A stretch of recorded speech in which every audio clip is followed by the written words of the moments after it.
Vamos a empezar en Romanos capítulo 3.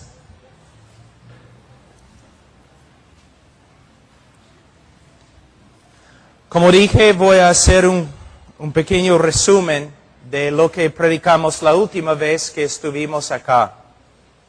Hoy día vamos a hablar del Evangelio de Cristo.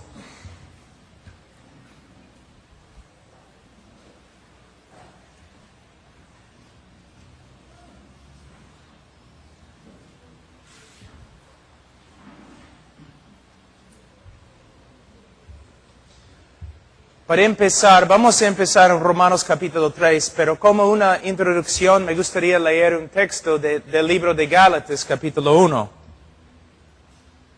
Mas si aún nosotros, o un ángel del cielo, os anunciare otro evangelio diferente del que os hemos anunciado, sea anatema. Como antes hemos dicho, también ahora lo repito, si alguno os predica diferente evangelio del que habéis recibido, sea anatema. Es una advertencia muy fuerte y muy importante, debemos escucharla. En el día de hoy hemos reducido el evangelio a algunas leyes espirituales o 4 cosas o 5 cosas que Dios quiere que sepas. Nosotros hemos hecho casi igualito como la Iglesia Católica, que ha reducido el Evangelio a algunos ritos. Si nosotros somos pastores y predicadores, principalmente somos predicadores del Evangelio de Cristo. No es un mensaje sencillo, es el mensaje más importante y más profundo que existe en las Escrituras.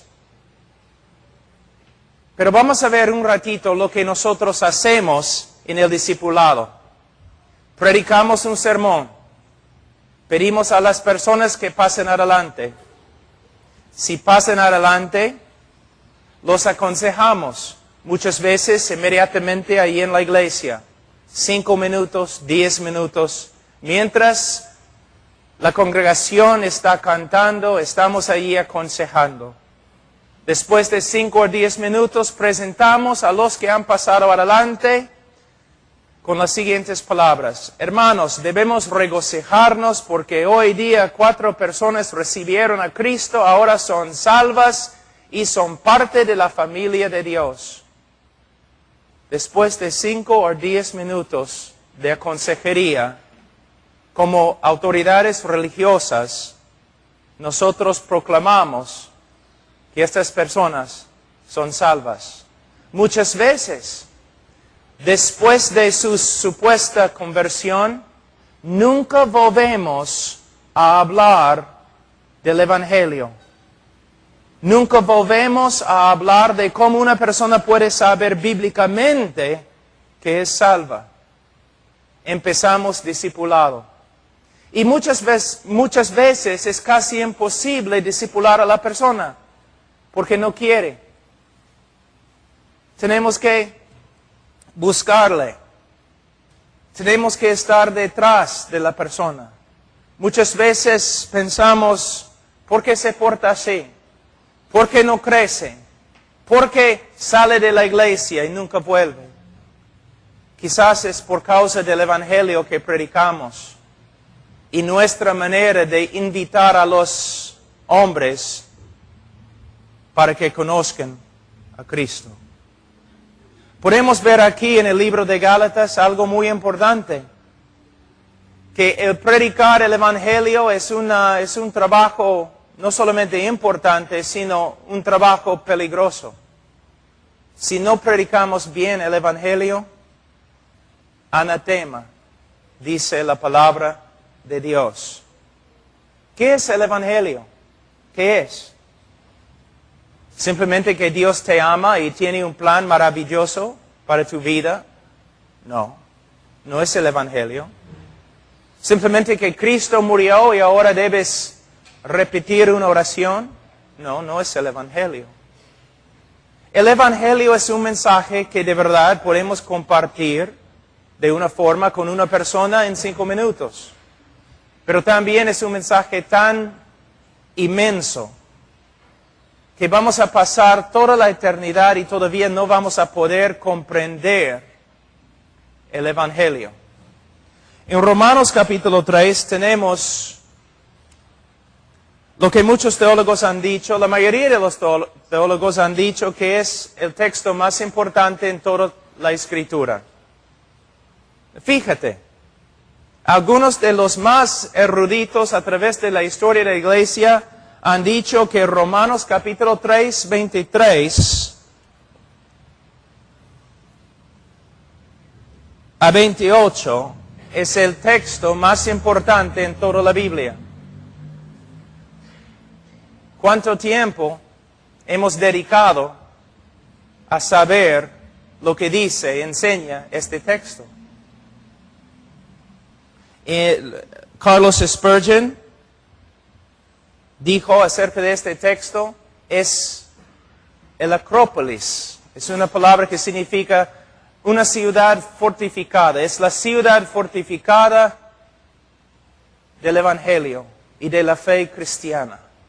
Entonces vamos a estudiar este texto un poquito hoy día. Primeramente dice en versículo 23, por cuanto todos pecaron y están destituidos de la gloria de Dios. Por cuanto todos pecaron. Muchas veces en nuestro evangelismo tratamos el pecado ligeramente. Sabes que eres pecador, ¿no? Pues todos nosotros somos pecadores. No es la manera del apóstol Pablo de tratar el pecado. El pecado es un asunto grave. El único problema que el hombre tiene es el pecado. Y la mayoría de los hombres, aunque dicen que son pecadores, no tienen ninguna idea lo que significa. Y no tienen ninguna idea porque nosotros no estamos predicando mucho acerca del pecado y cuán horrible que es. Dice aquí en versículo 3, por cuanto todos pecaron. ¿No es cierto que la gente en la calle se ríe cuando alguien menciona el pecado? Los hombres de negocio a veces usan el pecado para vender sus productos. Vivimos en una cultura que ama el pecado, que no cree que el pecado sea malo. Es el trabajo del predicador explicar de las Escrituras cuán horrible es el pecado y cuán horrible es el pecador ante Dios. El problema del hombre no es la falta de autoestima. El problema del hombre no es que el mundo le ha tratado mal.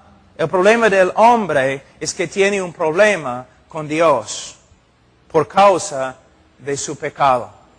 Una vez escuché un predicador hablando de la mujer allí en Juan capítulo 4, la mujer samaritana.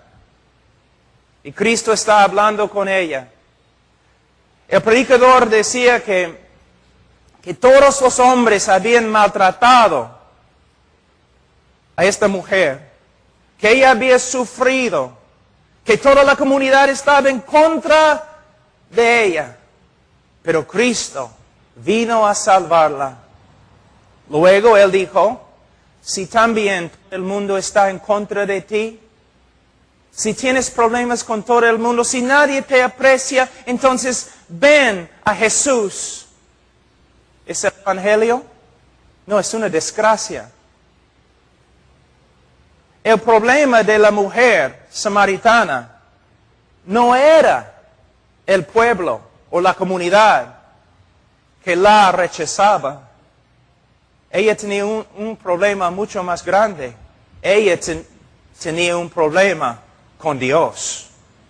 ¿Qué importa si su comunidad estaba en contra de ella? Dios estaba en contra de ella.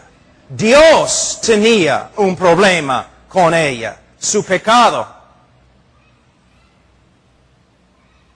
Y si no se arrepiente, ella va a experimentar la ira de Dios. El hombre no es víctima, es culpable.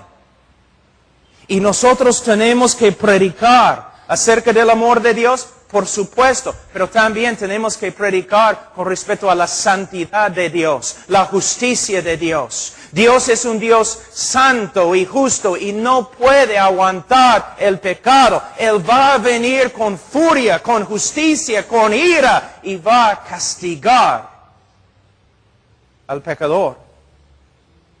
Muchas veces decimos, yo escucho personas diciendo, soy salvo. Yo siempre pregunto, ¿de qué? ¿De qué?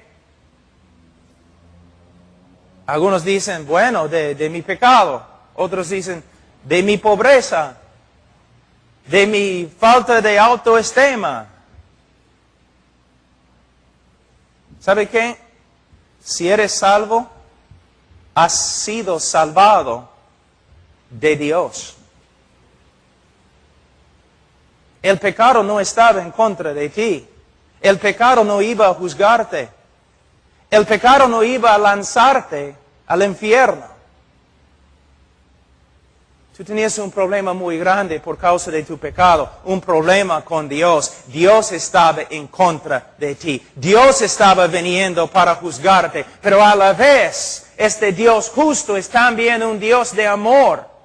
Y Él ha enviado a su Hijo, quien murió en tu lugar y puedes ser salvo por medio de Él. Pero si tú rechaces al Hijo, solamente te queda, ¿qué?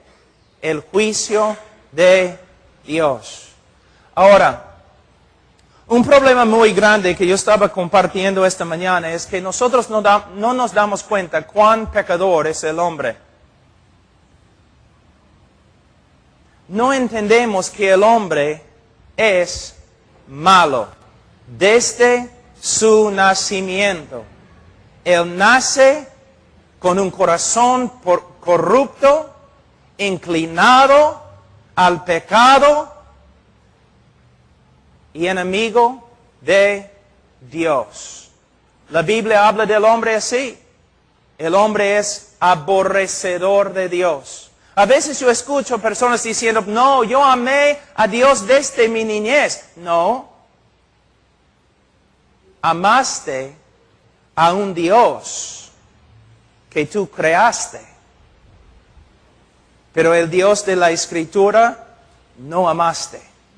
Hay muchas personas hasta en las iglesias evangélicas que cada domingo están adorando a Dios, pero no tienen ni la más remota idea quién es. Porque en el día de hoy no hablamos mucho de los atributos de Dios, especialmente los atributos como santidad, justicia de Dios, soberanía de Dios. ¿Cómo no vas a amar a un Dios que te ama y tiene un plan maravilloso para tu vida? Pero un Dios santo, un Dios justo, es otra cosa. Entonces, cuando predicamos el Evangelio, nosotros necesitamos empezar donde el apóstol Pablo empezó en el libro de Romanos, por cuanto todos pecaron. Nosotros no tenemos una teología sistemática en el Nuevo Testamento, pero el libro de Romanos es como una teología sistemática del apóstol Pablo. Fíjate, él usó los primeros 3 capítulos con un solo propósito: condenar todo el mundo. Bajo la dirección del Espíritu Santo, usando todo su intelecto, Él está presentando un argumento. El hombre es pecador y yo les voy a explicar lo que significa. En el día de hoy tenemos que hacer lo mismo. Con amor, con misericordia, con compasión, pero a la vez tenemos que decir, hombre, esto es lo que la Biblia dice acerca de ti. Eres pecador. Y ahora voy a usar la misma escritura para enseñarte lo que significa. El hombre es pecador. Versículo 3. Por cuanto todos pecaron. ¿Cuán pecador es el hombre? Hoy día vamos a hablar de la depravidad total del hombre. Probablemente algunos de ustedes han escuchado esta frase, la depravidad total del hombre.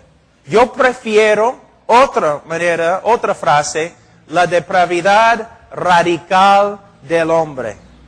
Significa que el hombre de verdad es depravado. Voy a enseñarle dos cosas hoy día, lo que la depravidad total significa y lo que no significa. Es muy importante que nosotros entendamos cómo es el hombre, porque va a afectar nuestra manera de predicar el Evangelio. La depravidad total no significa que la imagen de Dios en el hombre haya sido totalmente perdida en la caída. En Génesis 9:6 y 1 Corintios 11:7 y Santiago 3:9, las Escrituras todavía se refieren al hombre como habiendo sido creado a la imagen de Dios. Por lo tanto, hay un sentido verdadero en que la imagen de Dios aún se encuentra en cada hombre. La depravidad total no significa que el hombre no tenga ningún conocimiento de la persona y voluntad de Dios. Las Escrituras nos enseñan que los hombres tienen suficiente conocimiento de Dios para aborrecerlo y suficiente conocimiento de su verdad para rechazarla y intentar detenerla. Vamos un ratito al libro de Romanos, capítulo 1. Versículo 18. Porque la ira de Dios se revela desde el cielo contra toda impiedad e injusticia de los hombres que detienen con injusticia la verdad. Versículo 21. Pues habiendo conocido a Dios, no le glorificaron como a Dios, ni le dieron gracias. Es imposible entrar en un debate con un ateo. Es imposible. ¿Por qué? Porque no hay tal cosa como ateo. Los ateos no existen.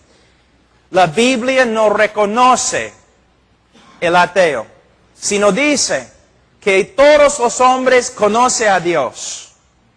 Todos los hombres saben no solamente que hay un Dios, ellos saben quién es.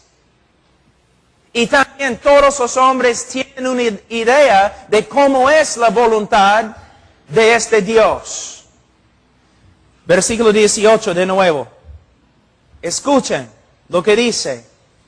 Porque la ira de Dios se revela desde el cielo contra toda impiedad e injusticia de los hombres que detienen con injusticia la verdad. Ellos tienen la verdad. ¿Qué verdad tienen? Versículo 21. Pues habiendo conocido a Dios. No dice que saben que hay un Dios. Dice que ellos conocen quién es el Dios verdadero. En un debate nunca es un problema con el intelecto, es un problema con la voluntad. ¿Cuánto sabe el hombre del Dios verdadero? Él sabe suficientemente para aborrecerlo. ¿Cuánto sabe el hombre de la voluntad de Dios? Él sabe suficiente para pelear en contra de ella. Cuando estoy hablando a veces en las universidades y un ateo se presenta, él dice, soy ateo. Yo digo, no eres. Tú sabes quién es Dios. Y Él ha escrito su ley en tu corazón. Tu problema no es un problema del intelecto, es un problema de la voluntad.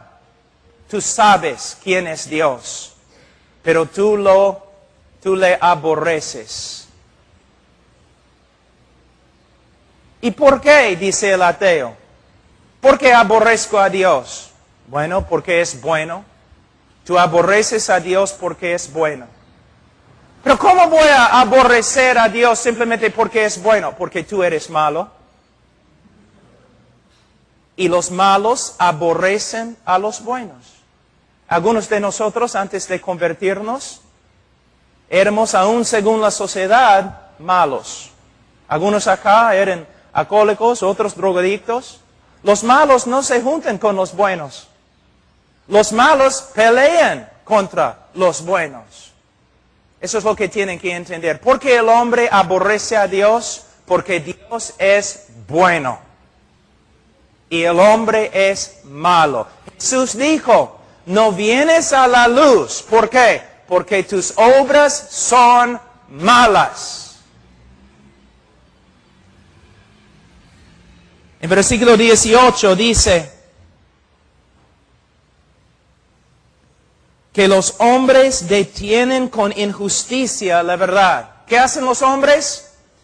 Ellos trabajan con toda su fuerza para detener, restringir lo que saben acerca de Dios. No quieren escuchar. Cuando su conciencia empieza a hablarles, ellos no quieren escuchar. Cuando alguien está predicando el Evangelio, no quieren escuchar. Porque no quieren someterse a Dios. La depravidad total no significa que el hombre no posea una conciencia o que sea totalmente insensible al bien y al mal. En Romanos 2:15 las Escrituras enseñan que todos los hombres posean una conciencia. Si no ha sido cauterizada, conforme a 1 Timoteo capítulo 4 versículo 2, tal conciencia puede guiar al hombre a admirar virtud y actos nobles. Vamos a Romanos capítulo 2 versículo 15. O vamos a empezar en versículo 14. Porque cuando los gentiles que no tienen ley hacen por naturaleza lo que es de la ley, estos aunque no tengan ley, son ley para sí mismos, mostrando la obra de la ley escrita en sus corazones, dando testimonio su conciencia y acusándoles o defendiéndoles sus razonamientos. ¿No es interesante que puedes viajar por todo el mundo, puedes visitar un montón de diferentes culturas y vas a encontrar algo muy parecido entre ellos? Su ley. Todas las culturas saben que está mal mentir. Todas las culturas están de acuerdo. No es correcto matar. No es correcto tomar la mujer de otro hombre. ¿Por qué tenemos un acuerdo con respecto a lo que está bien y lo que está mal? Porque Dios ha escrito su ley en el corazón de cada hombre. Y también Dios ha dado una conciencia al hombre.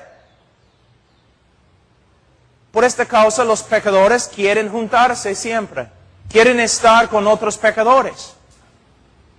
Porque cuando están a solas, su conciencia les clama, les reclama. Estás mal, estás mal, estás mal. Entonces ellos quieren ir con otros pecadores para silenciar, callar su conciencia y convencerles que lo que están haciendo no está mal. Por eso los homosexuales siempre van a grupos, se llaman grupos de apoyo, ¿no?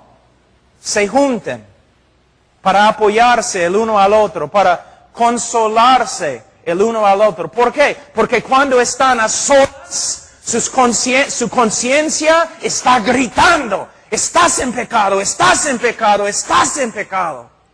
Por eso se juntan y en su compañerismo intentan restringir lo que saben es la verdad. Entonces el hombre, aunque está sufriendo de depravidad total, él tiene conciencia. La depravidad total no significa que el hombre sea incapaz de demostrar virtud. Hay hombres que aman a su familia, sacrifican su propia vida para salvar a otros y hacen grandes obras de generosidad. Se reconoce que los hombres son capaces de amar a otros, servir a su patria y aún llevar a cabo obras religiosas. Pero lo que vamos a ver es que los hombres, cuando hacen obras de virtud, cuando se portan bien, nunca es para la gloria de Dios. Nunca es porque aman a Dios.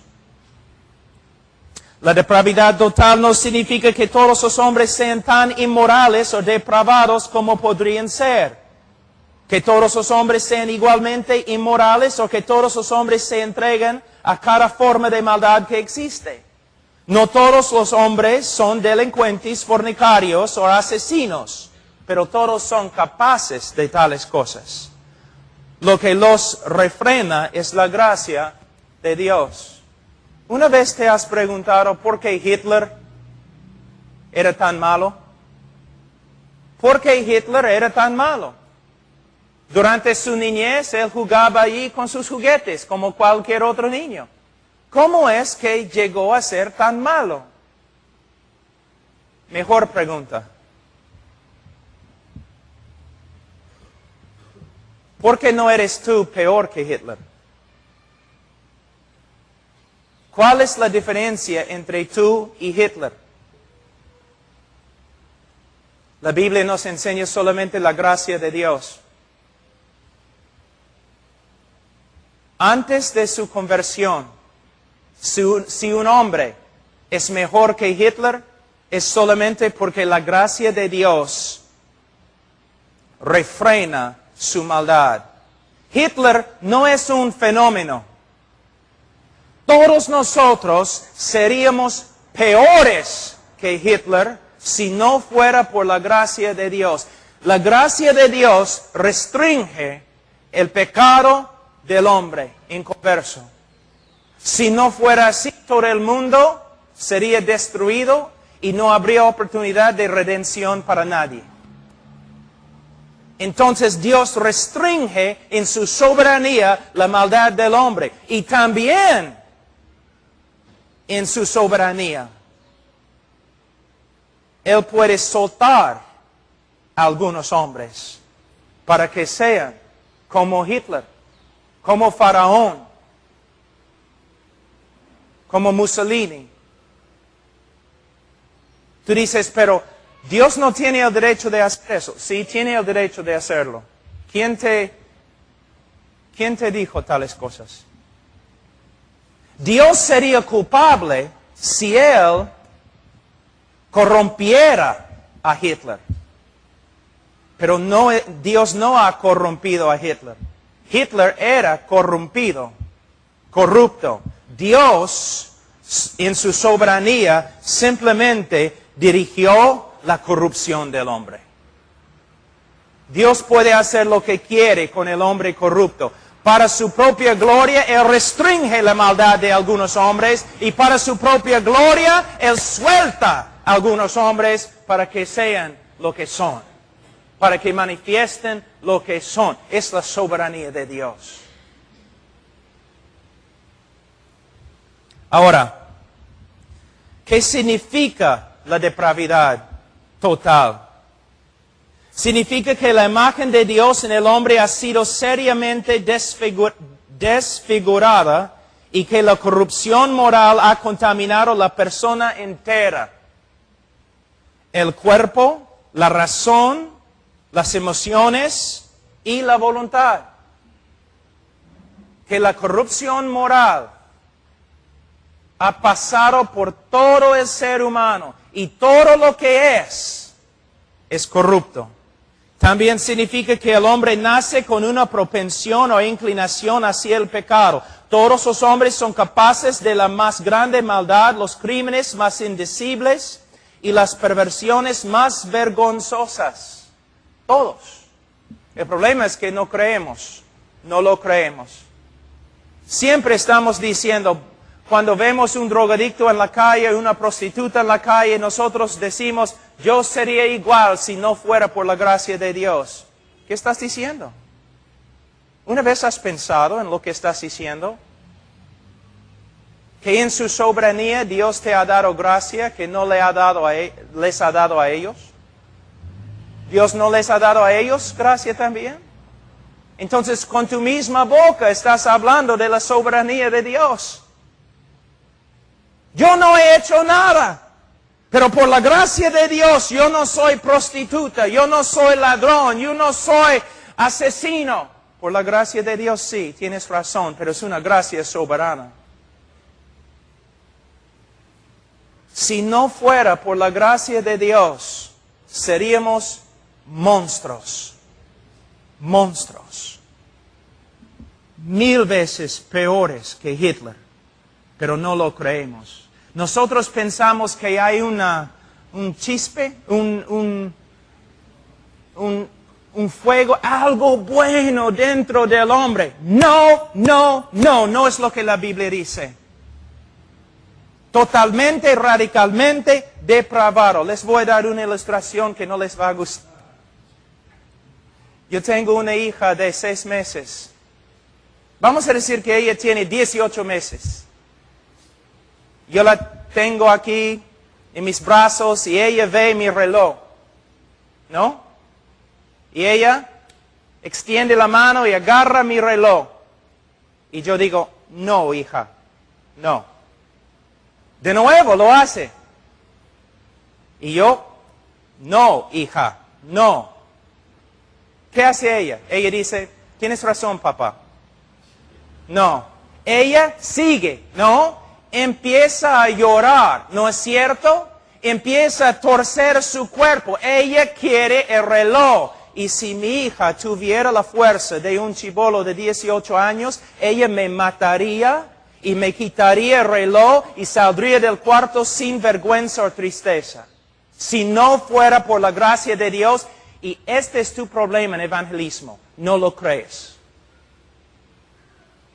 Tú crees que hay algo bueno en el hombre, es porque eres humanista. La Biblia dice, no. Hitler es solamente un ejemplo chiquitito de lo que somos nosotros fuera de la gracia de Dios. Y cuando predicamos el Evangelio, debemos rogar que la gente se arrepienta con lágrimas, como Jorge Whitfield predicando a 30,000 personas sin micrófono, afuera en el campo, con sangre saliendo de su boca, gritando, arrepiéntete. Pero a la vez no vamos a usar trucos y otras cosas para manipular a la gente. Porque ningún hombre puede ser salvo a menos que el Espíritu de Dios lo levante de los muertos y cambie su corazón totalmente. Por eso, no somos vendedores, somos profetas.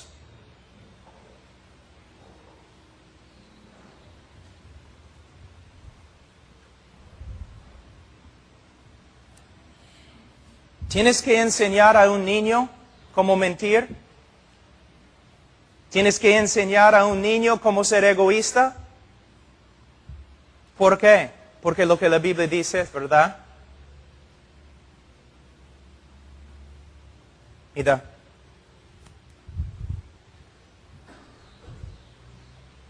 ¿Cómo sería este mundo en este momento si Dios retirara su gracia? Si Dios dejara de restringir la maldad de los hombres, sería como un infierno. Una ilustración, mis hijos de nuevo. Yo amo a mis hijos. Pero una vez has pensado, mis hijos son criaturas depravadas que aborrecen a Dios. ¿Cómo puedes hablar así de tus hijos? Porque es verdad. Es lo que la Biblia dice. Hasta que se conviertan, tienen naturalezas pecaminosas, mentes en contra de Dios. ¿Ves? Algunos de ustedes me están mirando. ¿Cómo puedes hablar así de tus hijos? Porque es lo que la Biblia dice. Ahí es nuestro problema. Los bautistas. Soy bautista fundamentalista. Yo creo no crees la Biblia. Humanista nomás. Mira lo que la Biblia dice. Entonces, si mis hijos son así, ¿por qué los amo? La gracia de Dios en la vida de ellos. La gracia común en la vida de ellos. Pero si mis hijos mueren cuando crecen, si rechazan el Evangelio, y mueren en su pecado, en el día de juicio, ¿cómo voy a responder yo? Yo te digo lo que va a suceder. En el día de juicio, cuando Dios condena a mis hijos y Él retira su gracia de ellos, su gracia ha restringido su maldad, voy a estar parado allí y voy a ver 3 monstruos totalmente entregados a su propio corazón corrupto, y voy a levantar mi mano, y cuando Dios condena a mis hijos, voy a decir que el juez de toda la tierra ha hecho correcto.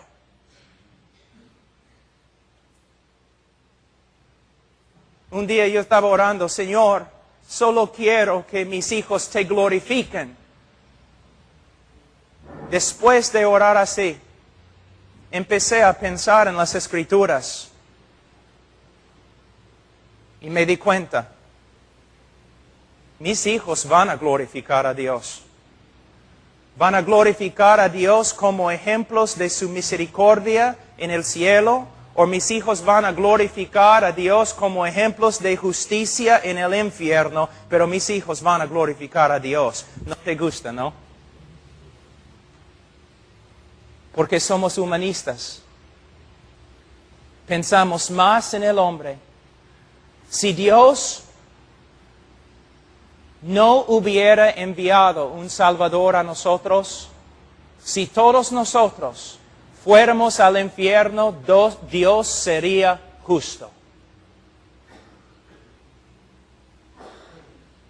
Si tú dices no, entonces tengo una pregunta. ¿Te das cuenta que los ángeles cayeron y Dios nunca les envió un Salvador? ¿Te das cuenta? Él no tenía que salvarte a ti tampoco. Él tampoco tenía que salvarte. Estoy diciendo cosas bien difíciles. Pero el problema es, en el día de hoy, no nos damos cuenta cuán humanista que somos. Que el mundo y la iglesia y todo lo que Dios hace gira alrededor del hombre. El hombre es el centro del universo. No, Dios es el centro del universo. Y el hombre es una criatura caída y totalmente depravada. Cuando vemos el hombre así, empezamos a apreciar el amor de Dios. Tengo una pregunta, ¿dónde están las estrellas? ¿Alguien ha venido con un ladrón del centro de Lima, los ha robado? ¿Dónde están las estrellas? Están ahí, en el mismo lugar como en la noche. ¿Por qué no podemos ver las estrellas y su belleza? Porque no hay oscuridad. Pero cuando tenemos la oscuridad podemos ver cuán hermosas son las estrellas. No puedes apreciar la gracia de Dios hasta que veas la oscuridad del hombre. Cuando ves cuán horrible, abominable es el hombre, comienzas a apreciar cuán hermosa es la gracia de Dios. Ahora, algunas cosas más. La depravidad total significa que todo lo que los hombres hacen está contaminado por su propia corrupción moral. La corrupción moral y pecado del hombre se extienden a sus obras más encomiables. Aún nuestras mejores obras, nuestras obras de justicia son como, ¿qué dice Isaías? Trapos de inmundicia. Antes de convertirte, muchas personas piensan que antes de convertirse, muchas personas piensan, bueno, no, yo era más o menos, buena gente, yo no era ladrón ni nada, pero sí, no, pequé. Todo lo que has hecho antes de tu conversión era pecar. Era pecar. La Biblia dice, aún las mejores obras de los hombres son como trapos de inmundicia ante Dios. Que el hombre no tiene ninguna obra que puede presentarle a Dios para ganar su favor. Nada, nada.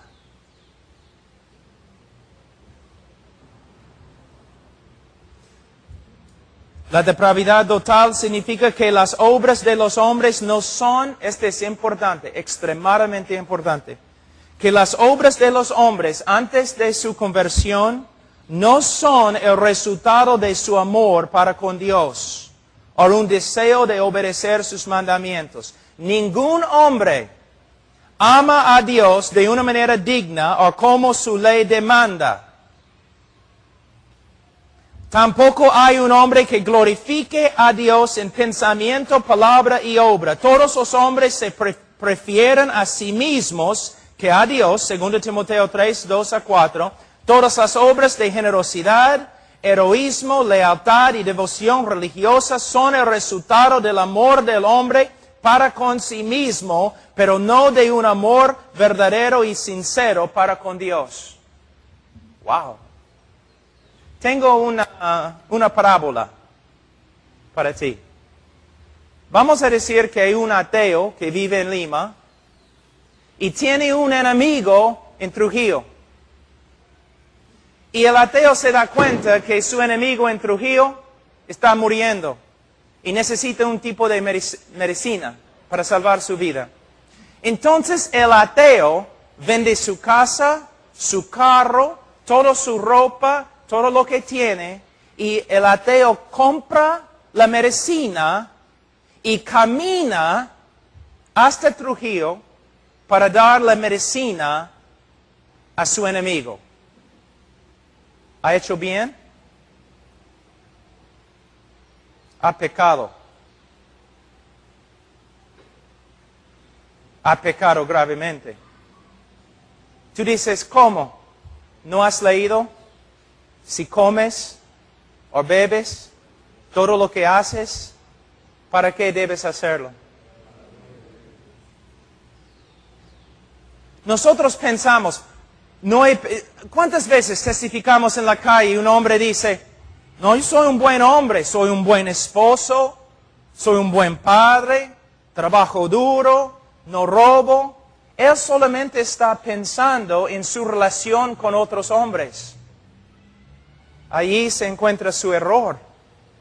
Pecado es pecado principalmente en el contexto de nuestra relación con Dios.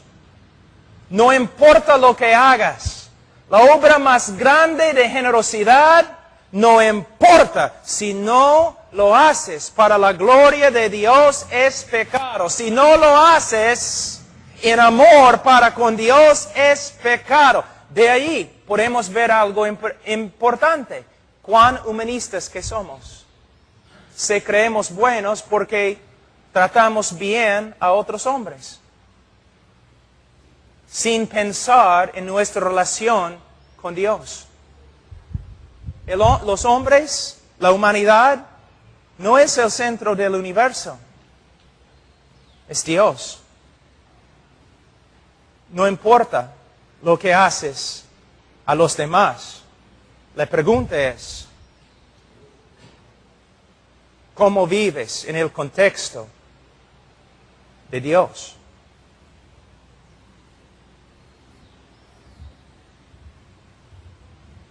La depravidad total significa que la mente del hombre es hostil hacia Dios. No puede sujetarse a la voluntad de Dios y no puede agradar a Dios. El hombre no puede hacerlo. Romanos 8, todo el capítulo casi habla de esta verdad. La mente del hombre, vamos a leer Romanos capítulo 8, versículo 7. Capítulo 8, versículo 7.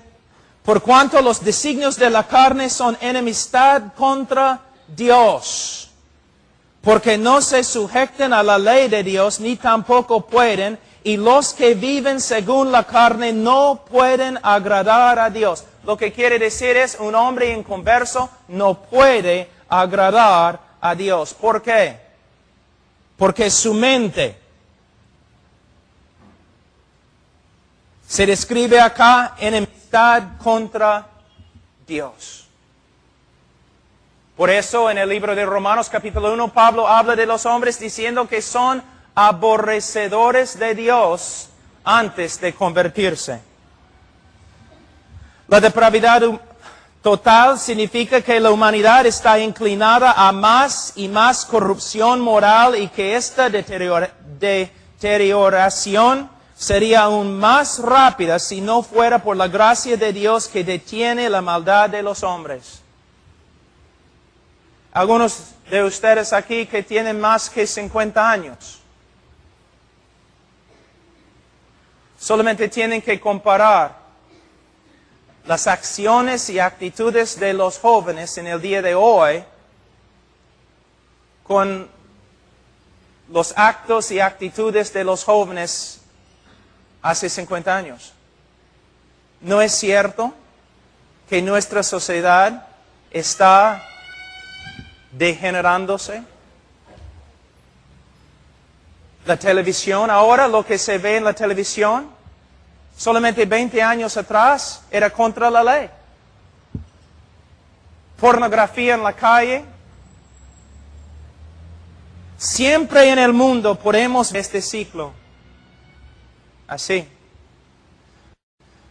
Una sociedad más inmoral, más inmoral, más inmoral, más inmoral, la destrucción.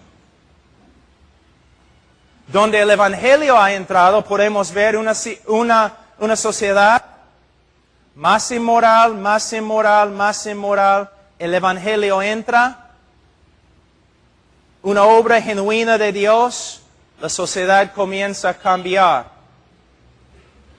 Así.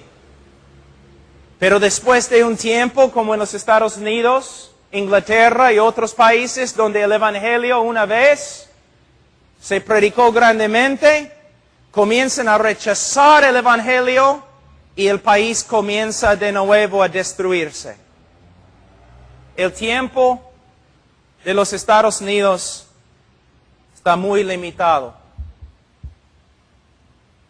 Cada año el juicio se acerca más y más. Dios nos ha entregado a nuestra propia corrupción y nos vamos a destruir. Como todos los países antes, vamos a hacer lo mismo, a menos que haya un avivamiento. Así es. Así es el hombre. Por fin, la depravidad total significa que el hombre no puede librarse de su condición pecadora y depravada. Él está muerto espiritualmente, Efesios 2, 1 a 3, corrupto moralmente, Salmos 51, 5, y no puede cambiarse a sí mismo, Jeremías 13, 23. El hombre, la Biblia dice, es una criatura depravada. Ahora, me gustaría explicar algo que es muy importante, muy importante. Voy a encontrarlo en mis notas, aquí. Vamos a hablar un ratito de la incapacidad del hombre.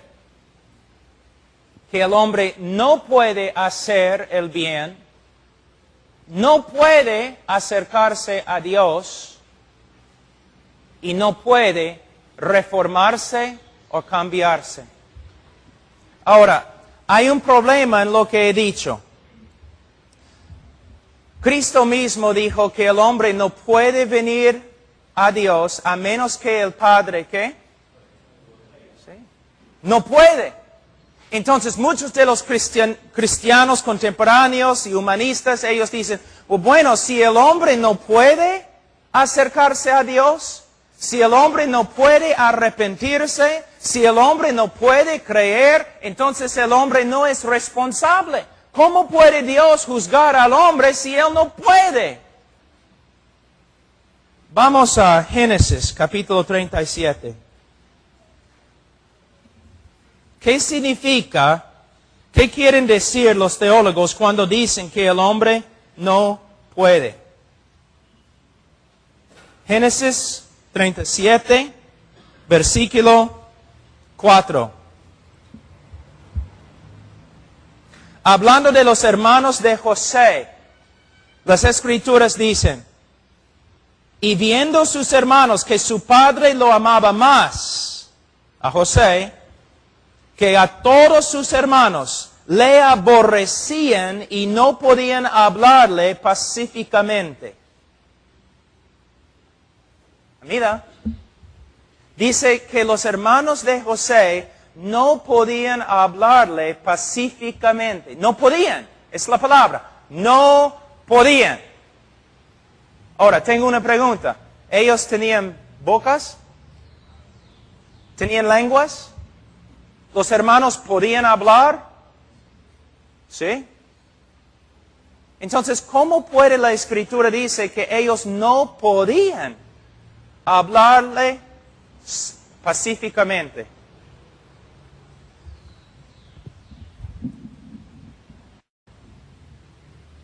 La palabra aborrecer. Ellos no podían hablarle pacíficamente porque ellos le aborrecían. Su voluntad de ellos era esclavo a su aborrecimiento, a su pecado.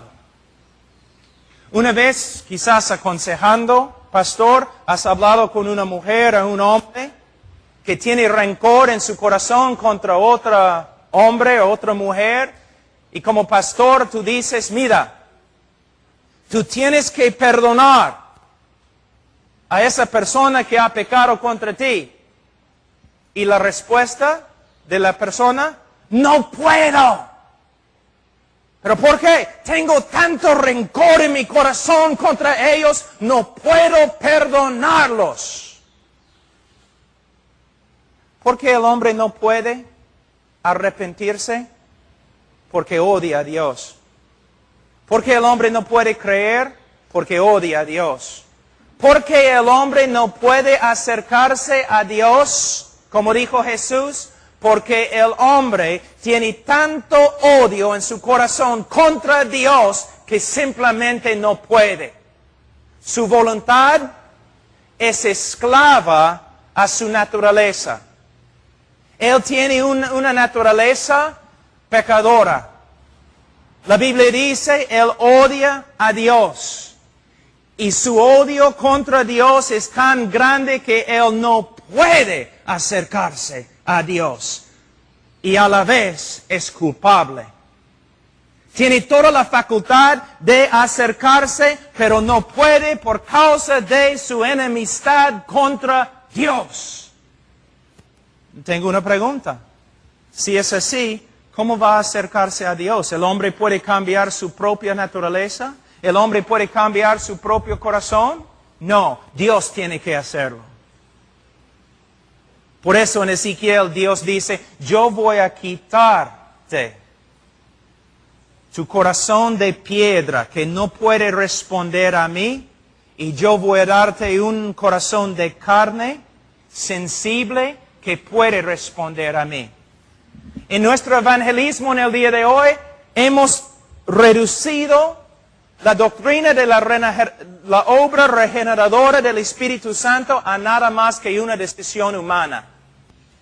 Pensamos que podemos no convencer y podemos manipular a las multitudes para que levanten la mano, para que tomen su decisión, y luego sus vidas no cambien para nada. Y no nos damos cuenta que estamos predicando un evangelio diferente. Predicamos el evangelio, que Cristo murió bajo la ira de Dios para satisfacer la justicia de Dios. Que Cristo resucitó de entre los muertos. Tenemos que predicar rogando con lágrimas que los hombres se arrepientan y que los hombres crean en el evangelio. Pero no debemos reducir el evangelio a 4 leyes espirituales. Tampoco debemos reducir una invitación a nada más que ¿Quieres repetir esta oración conmigo? ¿Quieres tomar decisión? Porque tú puedes tomar tu decisión todo el día y todavía probablemente no vas a ser salvo. Porque la salvación es más que una decisión humana. Es una decisión humana, pero es mucho más. Es una decisión producida por la obra del Espíritu Santo. Sobrenatural. Por eso, como evangelistas no somos vendedores, somos profetas. Somos como Ezequiel. Nos paramos ante la multitud y la vemos como un campo de huesos muertos y secos. Con fe nos paramos y predicamos el Evangelio de Cristo sabiendo que Dios tiene que obrar sobrenaturalmente. Y si Él obra, ellos se van a levantar y van a caminar con una nueva vida. Y la evidencia de que una persona realmente ha sido convertida no es que una vez en su vida repitió una oración. La evidencia de la conversión verdadera es que camina de una manera diferente, que crece en conformidad a Cristo. Como digo, y termino acá, ¿cuántas veces personas supuestamente se convierten en nuestro ministerio y siguen andando como el diablo? Y nosotros nos acercamos a ellos diciendo, bueno, eres cristiano ahora, debes caminar de una forma diferente. No es bíblico. Debemos decir, mira, tú has confesado a Cristo como tu Señor y Salvador, pero estás viviendo como un mundano. Es muy posible que tu confesión era falsa desde el comienzo. Arrepiéntete. Vuelve a Cristo, porque si no, es evidencia que nunca has pertenecido a Él. Oremos. Padre Santo, te damos gracias por tu palabra y, Señor, ayúdanos a predicar el Evangelio como debemos. Ayúdanos, Señor, a invitar a los hombres para que se arrepientan y crean. Ayúdanos, Señor, a advertir a los hombres que si su vida no cambia, no hay evidencia de salvación. Oh, Señor, tanta gente perdida, tantos pueblos sin el Evangelio. Ayúdanos, Señor, a ir, pero a ir con un Evangelio bíblico y correcto. En el nombre de Cristo Jesús. Amén.